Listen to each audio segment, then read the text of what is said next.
जग का का पाठ है प्रश्नावली 3.3। यहाँ पहला प्रश्न हम लोग ले रहे हैं, मान ज्ञात करना है। पहला का दूसरा प्रश्न है 0.7 भाग 7। ये प्रश्न है बच्चों।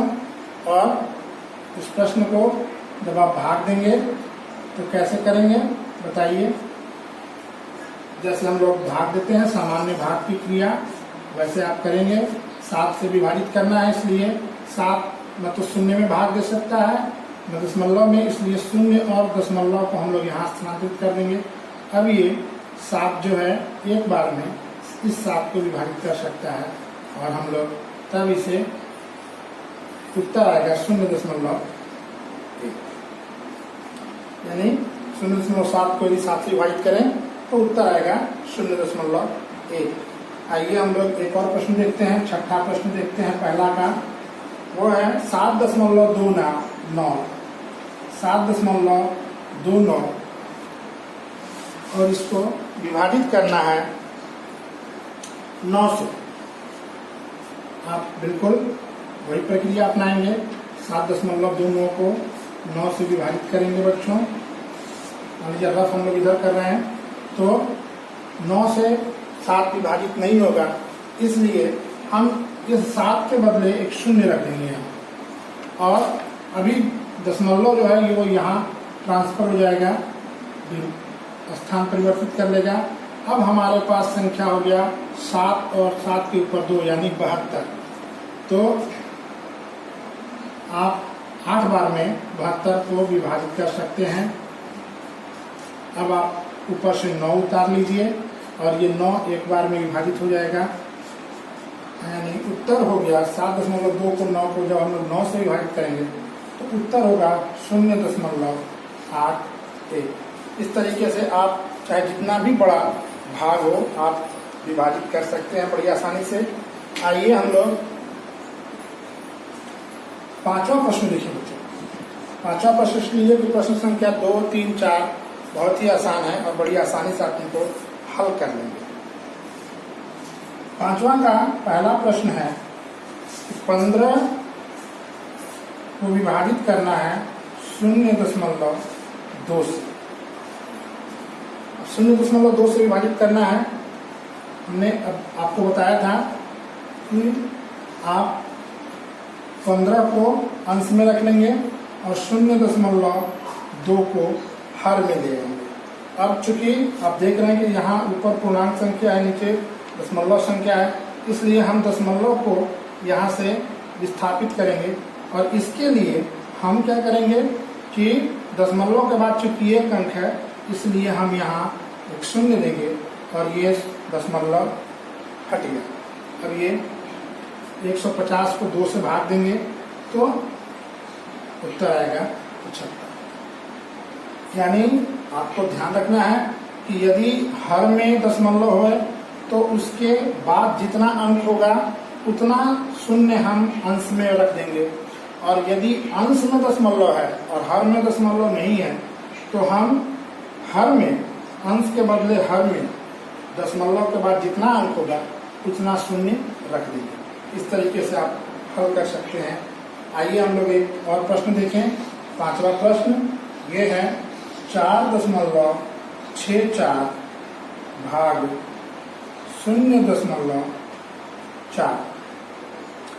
आइए हम लोग इसको हल करें। 4.64 और नीचे हर हो जाएगा 0.4। देखिए बच्चों, यहाँ दशमलव के बाद 2 अंक है और यहाँ दशमलव के बाद 1 अंक है, यानी हर में 1 अंक है और अंश में 2 अंक है। तो आप बड़ी आसानी से पहले हर के अंश दशमलव को हटा दीजिए और 1 अंक था इसलिए आप यहाँ 1 शून्य दे दीजिए। अब पहले आप देखिए, पहले दशमलव के बाद यहाँ 2 अंक था इसलिए हम इस दशमलव को हटाएंगे और यहाँ 2 अंक 2 शून्य दे देंगे। इस तरीके से हमको प्राप्त हो गया 4640/4। 400। अब देखिए शून्य से शून्य कट गया, अभी अब हो गया 464/40। आप इसको सामान्य भाग देने की क्रिया से आप कर सकते हैं, या कीजिए आप रफ में।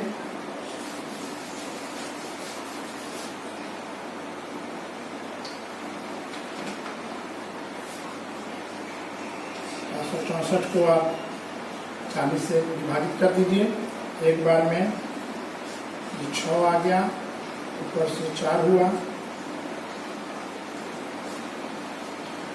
24 आ गया। अभी विभाजित नहीं हुआ पूरी तरह, इसलिए आप यहाँ दशमलव देंगे।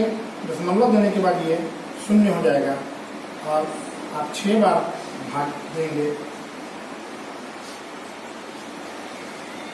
देखिए इस तरीके से 11.6 आपका उत्तर आ गया। यानी आप 40 से जब भाग दिए 464 को, तो एक बार में भाग लगा, शेष उतरा 6, और फिर 6 और बगल में 4 आ गया, ये 64 हो गया। 40 से फिर एक बार भाग देंगे तो ये शेष हमारा आ गया 24। और 24 क्योंकि अभी भी बाकी है, हम जब पूरा विभाजित नहीं हुआ इसलिए हम दशमलव ये करके एक शून्य देंगे और ये हो जाएगा 240। और 40 से फिर हम भाग देंगे 6 बार में 240, तो ये पूरी तरह विभाजित हो गया, उत्तर आ गया 12.6। इस तरीके से आपका प्रश्न हल हो गया। आइए हम लोग अगले प्रश्न की ओर बढ़ें। एक्सरसाइज 3.3 के अगले प्रश्न की ओर।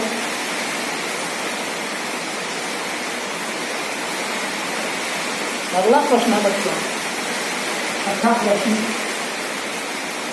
प्रश्न है कि एक समबाहुभुज की प्रत्येक भुजा की लंबाई 4.5 सेंटीमीटर है।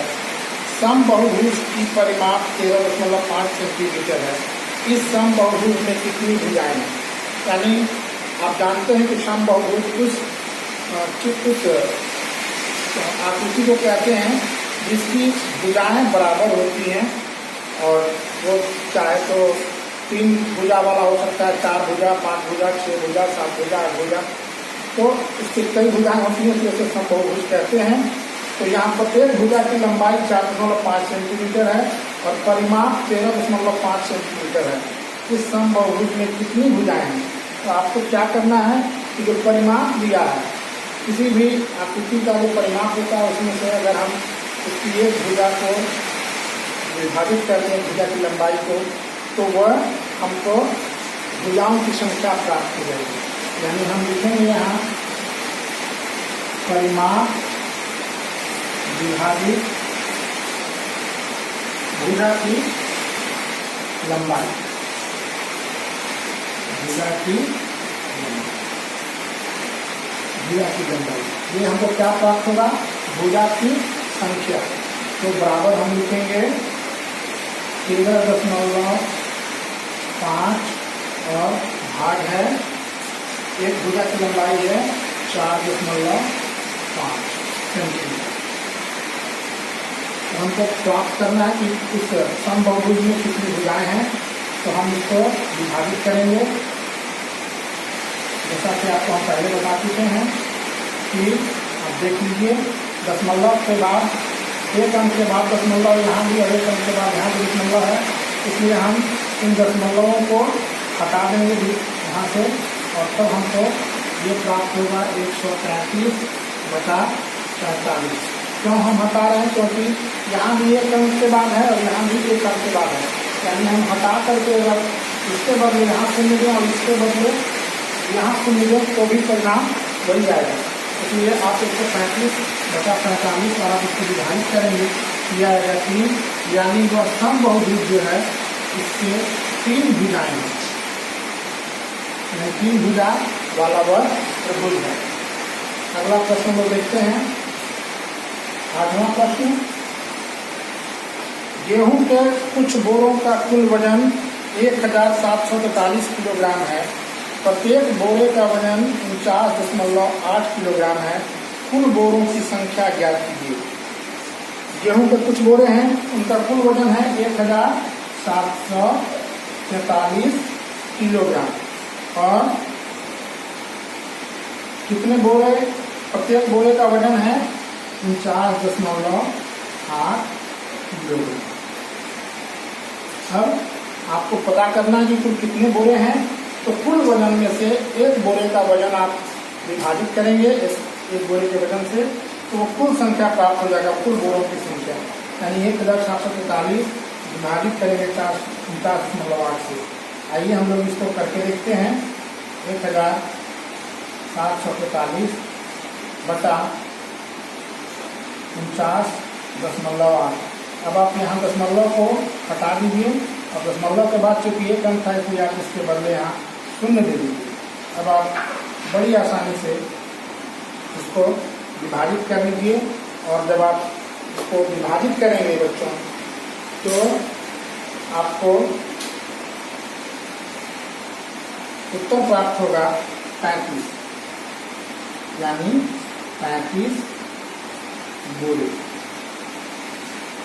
आंसर होगा 17,430 को आप 498 से आप विभाजित कर लीजिए, विभाजित करेंगे तो 35 उत्तर आएगा। यही आपका आंसर होगा। इस तरीके से हम लोगों का प्रश्नावली 3.3 खत्म हो गया, और 7वीं कक्षा का जो पाठ है दशमलव वह भी खत्म हो गया बच्चों। अगले वीडियो में हम लोग फिर मिलेंगे। यदि आपको वीडियो हमारा अच्छा लग रहा है तो लाइक कीजिए, सब्सक्राइब कीजिए। धन्यवाद।